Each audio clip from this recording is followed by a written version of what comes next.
سب سے پہلا سوال میرا آپ سے ہے، ہم بیسک سے سٹارٹ کریں گے. اسلام نے عورت کو کیا مقام دیا ہے؟ اللہم صلی علی سیدنا و مولانا محمد و علی آل محمد و بارک وسلم. دیکھیے، اللہ رب العزت نے جب انسان کی جو تخلیق ہے اس میں اللہ رب العزت نے عورت کو اور مرد کو اس میں برابری عطا فرمائی ہے. اس میں یہ نہیں ہے کہ مرد اس سے افضل ہے پیدائش میں، تخلیق میں، یا اس سے کمتر اس کو عورت کو قرار نہیں دیا گیا، بلکہ اللہ رب العزت نے ارشاد فرمایا الذی خلق من نفس واحدہ، کہ ہم نے دونوں کو ایک ہی نفس سے پیدا کیا ہے. اس کے بعد اللہ رب العزت نے عورت کو جو اجر، جب کوئی عمل کیا جاتا ہے اس میں اجر عطا کیا تو وہ بھی دونوں کو برابر کا اجر عطا کیا جائے. مومنین کہا تو ساتھ مومنات بھی کہا. یہ مساوات یہاں سے ہی اللہ رب العزت نے اس کو قائم کر دیا. اور اس کے بعد مرد کو اللہ رب العزت نے عورت کی ضروریات کا کفیل بھی بنایا ہے کہ وہ اس کے لیے نان نفقہ، اس کی ضروریات زندگی کا خیال جو ہے وہ مرد رکھے گا. اس کے بعد جو مقام حاصل ہے عورت کو، آپ دیکھیں کہ اس وقت دنیا جنگوں کی صورتحال سے دوچار ہے، جہاں بغیر کسی تفریق کے سب کو قتل کیا جا رہا ہے.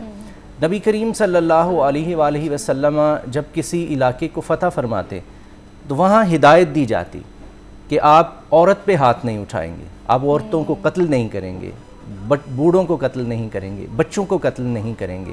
یہ نبی کریم صلی اللہ علیہ وآلہ وسلم کا دین جو ہے یہ عورت کو مقام عطا کر رہا ہے. اس کے بعد جو عورت کو اسلام میں مقام حاصل ہے، نبی کریم صلی اللہ علیہ وسلم نے ارشاد فرمایا کہ جو شخص اپنی 2 بیٹیوں کی یا 3 بیٹیوں کی پرورش کرتا ہے، 2 بہنوں کی یا 3 بہنوں کی پرورش کرتا ہے.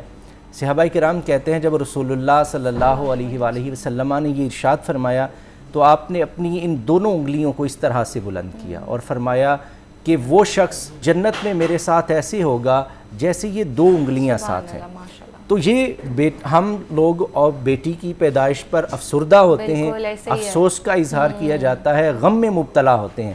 یہ غم میں مبتلا ہونا یہ کفار کا طریقہ ہے، اہل اسلام کا طریقہ نہیں ہے. بلکہ کافر تو یہ تھے جب انہیں بیٹی کی پیدائش کی مبارک دی جاتی تھی تو وہ اذا بشر احدہم، جب ان کو بتایا جاتا کہ ان کے گھر بیٹی پیدا ہوئی ہے تو قرآن کہتا ہے کہ ان کے چہرے سیاہ ہو جاتے تھے غم سے. لیکن اسلام نے عورت کو یہ مقام دیا کہ تم ان کی پرورش کرو، ہم تمہیں جنت میں محمد الرسول اللہ کا ساتھ عطا فرمائیں گے. رسول اللہ صلی اللہ علیہ وآلہ وسلم کی جنت میں رفاقت یہ کوئی چھوٹا مرتبہ نہیں ہے، یہ بہت بڑی بات ہے کہ جنت میں رسول اللہ کا ساتھ عطا کیا جائے گا.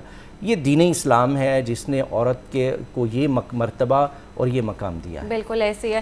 اچھا ریحانہ، آپ سے میرا سوال ہے، جیسے کہ ڈاکٹر صاحب نے بتایا، مجھے لگتا ہے پرسنلی کہ جتنا فیمنسٹ ریلیجن اسلام ہے نا، جتنے رائٹس اس ریلیجن نے عورتوں کو دیے ہیں اتنا دنیا میں کوئی ریلیجن نہیں ہے. تو اس حوالے سے بتائیں، یہ 8 مارچ صرف ایک سوشل میڈیا کا ٹرینڈ ہے یا گراؤنڈ میں کچھ چینج ہو رہا ہے ابھی بھی؟ اچھا Noor, that's a very good question. I would say no doubt change تو ہو رہا ہے، لیکن ہم جیسے دیکھتے ہیں کہ میڈیا نے تھوڑا سا اس کو ایمپلیفائی کر دیا ہے.